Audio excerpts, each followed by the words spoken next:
Bienvenidos a un nuevo programa especial. En este caso, Impacto Económico va a abordar Venezuela como eje de la disputa económica.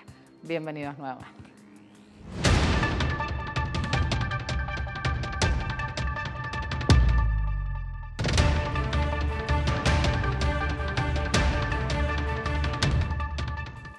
Autoridades del Poder Ejecutivo y del Banco Central de Venezuela presentaron el presupuesto de la Nación correspondiente al año 2020. La vicepresidenta ejecutiva Delcy Rodríguez indicó el 16 de diciembre en el Parlamento que el gobierno del presidente Maduro destinará 76% de los ingresos a la inversión social en su presupuesto 2020. Esto coloca al país como un referente en la búsqueda de protección y la repartición justa de los ingresos, destacó la vicepresidenta, un presupuesto que prevé 404 proyectos de desarrollo y será un presupuesto de protección social centrado en la plataforma del sistema Patria, un presupuesto de igualdad social, según Delcy Rodríguez. Es milagroso que nosotros, la revolución bolivariana, podamos garantizar medicamentos y alimentos al pueblo venezolano. Resaltó, gracias al presupuesto 2019, Venezuela se ubica como la segunda nación con menos desigualdad, con un coeficiente de Gini de 0,37. El proyecto de ley de presupuesto para el ejercicio fiscal del año 2020 en Venezuela fue presentado ante la Asamblea Nacional Constituyente por parte del presidente del Banco Central de ese país, Calixto Ortega, y la vicepresidenta nacional, Delcy Rodríguez. De acuerdo a la funcionaria del Ejecutivo venezolano, el presupuesto estará destinado en su mayor parte a la inversión social. Podemos anunciar al país que el presupuesto del año 2020 tiene en su inversión social un número muy acertado de 75,9%, es decir, el 76% de los ingresos está destinado a la inversión social, al desarrollo productivo justamente. Es lo que nos ha pedido el presidente. Es un instrumento contra las desigualdades.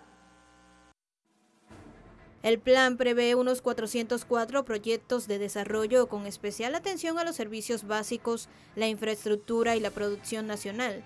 Además, aseguró que el presupuesto del venidero año estará destinado a quebrar el modelo racista impuesto a la nación por parte de Estados Unidos. En economía productiva, en salud, en seguridad alimentaria, vivienda, desarrollo urbano y servicios, plataforma social Patria, en educación, ciencia y tecnología. Asimismo, frente a los sucesivos actos de sabotaje contra el sistema eléctrico nacional, el gobierno venezolano anunció que ha hecho inversiones por valor de casi 500 millones de euros para la recuperación del servicio. El proyecto de presupuesto contó con la aprobación de la Asamblea Nacional Constituyente de Venezuela.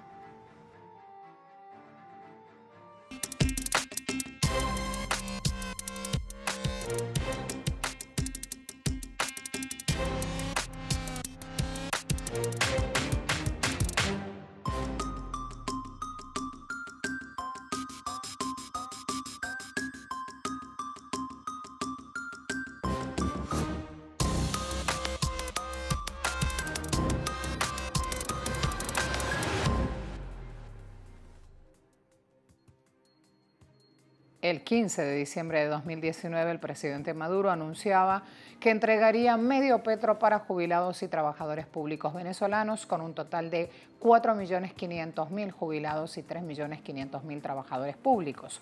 El propio presidente planteó en su discurso que esperaba que esta acción impactara a más de 8 millones de venezolanos. Con un valor de $60 establecido por el propio gobierno, el bono de medio petro equivale a $30 estadounidenses. Por lo tanto, la estimación inicial indica que el gobierno entregó a fin de 2019 unos $240 millones, según la valoración dada a la criptomoneda estatal. ¿De qué se trata el petro? Primera moneda digital venezolana respaldada en petróleo, oro, gas y diamantes. Tiene el valor de un barril de petróleo. El presidente venezolano dijo de forma directa que han venido construyendo el petro durante casi 2 años y que lo primero que hizo con el petro fue colocarle 5.000 millones de barriles de crudo como respaldo, concluyendo que están ya produciendo esos barriles de petróleo para tenerlos solo para el petro. Mencionó que ya tienen 30 millones de barriles de crudo, que hacen parte de la riqueza material física directa que sostiene al petro. Y resaltamos también que el gobierno nacional ya firmó acuerdos con 50.000 comercios del país para que acepten el petro como forma de pago dentro de sus establecimientos. Por lo que quienes vivimos en Venezuela estamos cada vez más familiarizados con los términos y modos de uso del petro. Petro monedero, APP Petro y pare usted de contar. Hay créditos en petros otorgados a empresas como Conviasa, hay petro taquillas en el Banco de Venezuela y está la Superintendencia Nacional de Criptoactivos y hasta la forma de ahorrar en petros y convertirlos en divisas, uniendo tecnología y creatividad como elemento de innovación en un entorno difícil. Entorno sembrado en Venezuela por el gobierno de Estados Unidos que aplica terrorismo económico contra este pueblo al implementar sanciones crueles y hostiles como le aplica Estados Unidos a Cuba desde hace más de 50 años. Por eso es importante resaltar los logros del poder popular en este 2019. Espérenos, ya continuamos.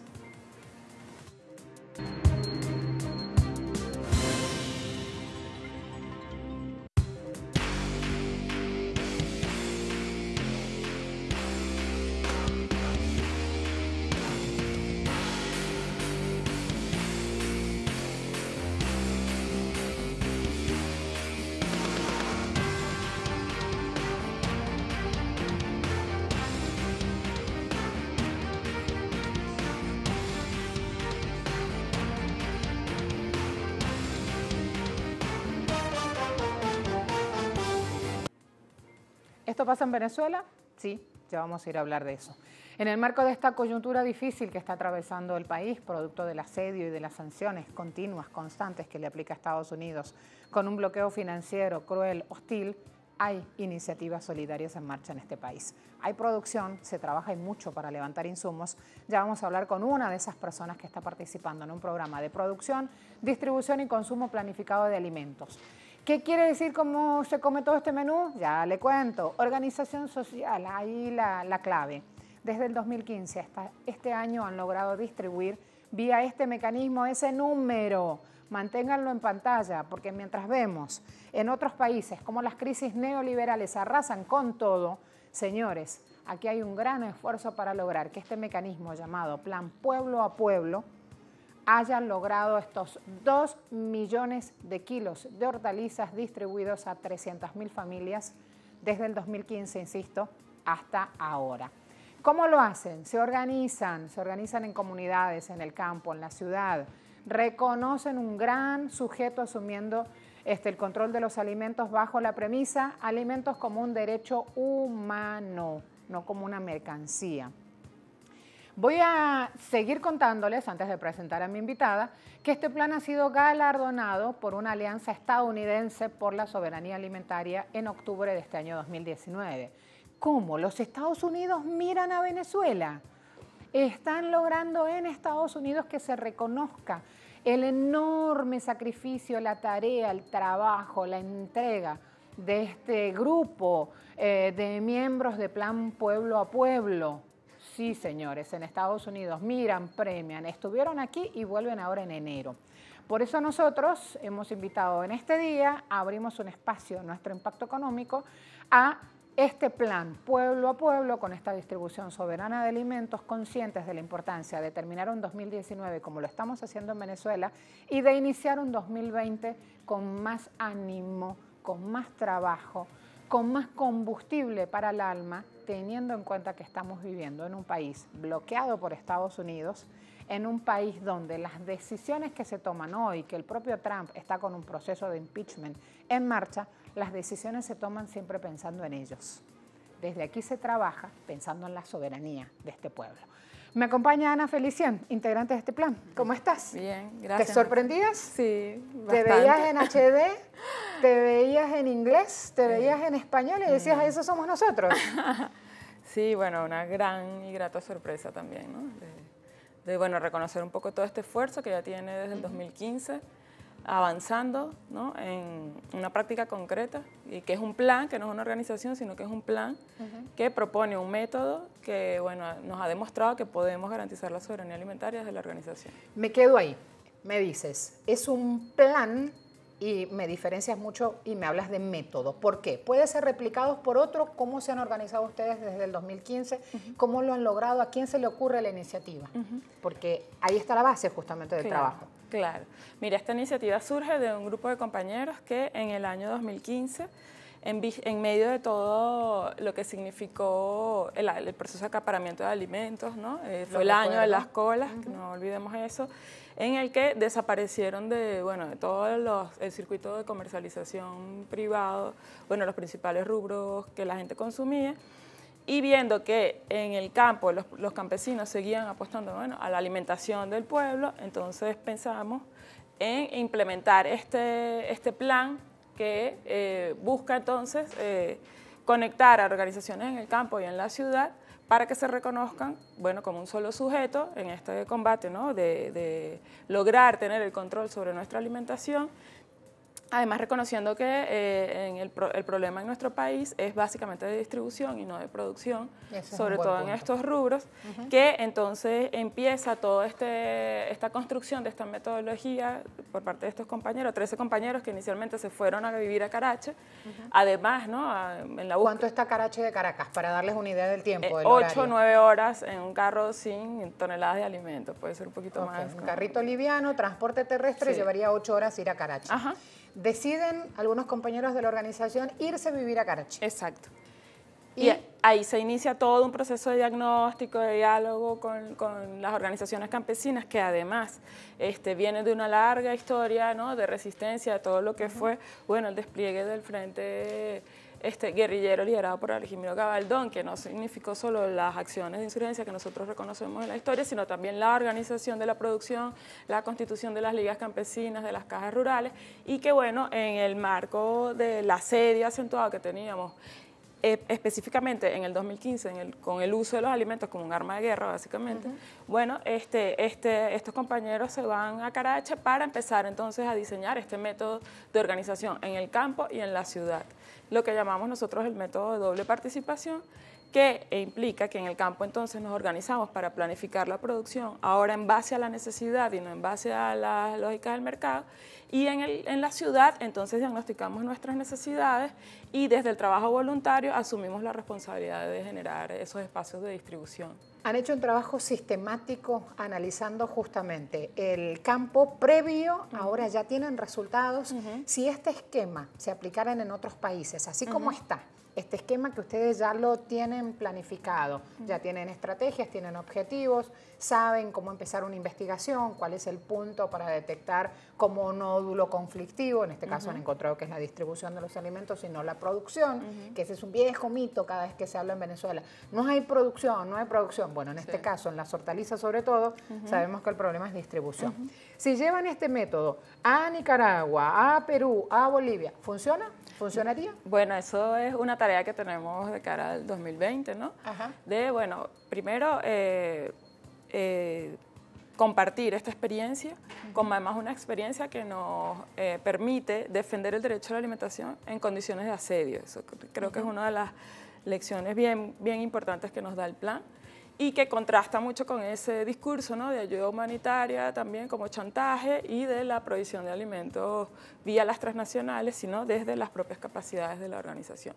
Identificando que también necesitamos todos los elementos de solidaridad alrededor de algunos elementos de la producción que están siendo bloqueados, y que este bloqueo ha impactado, como es el caso de la semilla, y que hemos empezado entonces también desde esta dimensión internacionalista, ¿no?, a establecer alianzas con brigadas internacionales de semillas, pero que se insertan no desde la lógica de la dádiva, sino desde el fortalecimiento de unas capacidades propias. Yo quiero ir a resaltar algo aquí. Hay un mecanismo que se ha salteado en el medio, porque cuando tú vas directamente a comprarle al productor en el lugar, en su su espacio donde levanta cosecha, le está sacando el tema del aumento del precio del insumo por transporte, por flete, etcétera, etcétera, que ese es otro punto. ¿Han logrado ustedes tener precios sumamente competitivos y sin embargo el precio es justo? Porque antes iban a Venezuela, traían del interior del país estos insumos y le aplicaban, a lo mejor le pagaban, una forma de decir, 4 bolívares soberanos al productor y aquí lo vendían a 30, a 40. Ustedes han logrado sortear todos esos mecanismos intermedios y yo es algo que quiero resaltar. Voy a ir rapidito.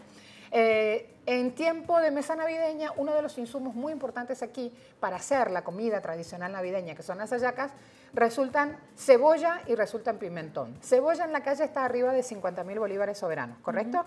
Y pimentón arriba de 50.000. Ustedes me corrigen también. He visto pimentón a 70.000 bolívares en Quinta Crespo. Ustedes el fin de semana pasado han hecho una distribución y tenían a 22.000 o a 23.000, haciendo un promedio, 19.000 la entrega de estos mismos insumos. Y uno dice, ¿cómo puede ser? 75 se pagan en Caracas y ustedes a través de este mecanismo de consumo planificado, que así le llaman, entregan esa misma cebolla o ese mismo pimentón a 19.000. Sí. ¿Cuál es el mecanismo que usan? ¿Qué lógica debemos usar para entender esto? Sí, mira, ahí es central, que es uno de los principios del plan, la distribución en base a la estructura de costo. Nadie está subsidiando a nadie en el sistema pueblo a pueblo. Eso es importante. Los agricultores reciben un precio justo en base a toda su estructura de costo, incluso se estiman, fondos para educación, fondos para salud, y el consumidor entonces también recibe un precio justo, además de resultado de su trabajo, del trabajo voluntario de las comunas y organizaciones sociales que se planifican para desarrollar esta jornada. Entonces nosotros lo que decimos es la diferencia entre el precio, entre el mercado y lo que nosotros estamos estimando en base a la estructura de costos es la acumulación que se queda en manos de los intermediarios.